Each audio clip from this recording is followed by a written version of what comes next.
Welcome to the Tech Egg. Don't get scrambled. Enjoy the video. You start by preparing the compressor so it performs reliably. First, make sure the unit matches your outlet and the extension cable is heavy-duty. This prevents motor strain. Next, visually inspect the tank, hose, and fittings for dents, cracks, or loose clamps because leaks reduce efficiency and risk injury. Once done, confirm the drain valve is closed and put on eye and ear protection. Make sure the workspace is clear of flammables and people before you plug in and proceed. You now set the operating pressure and hook up your tool so it works correctly.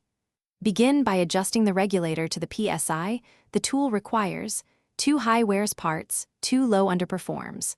Then attach the hose with a proper thread or quick connect until snug. A leak check with soapy water will reveal escaping air. Next, turn on the compressor and let it run until the motor reaches cutoff pressure. Make sure the motor cycles normally before you test the tool to avoid surprises.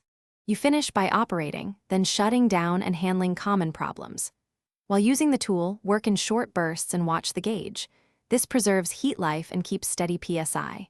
When done, switch off power, bleed air from the hose, and then open the tank drain to expel moisture. This prevents rust. If the compressor won't build pressure or short cycles, make sure power and fuse are okay, inspect for leaks, verify the pressure switch settings, and check belts or tank damage. Address the specific. Thanks for watching. Consider subscribing if I helped unscramble your problems.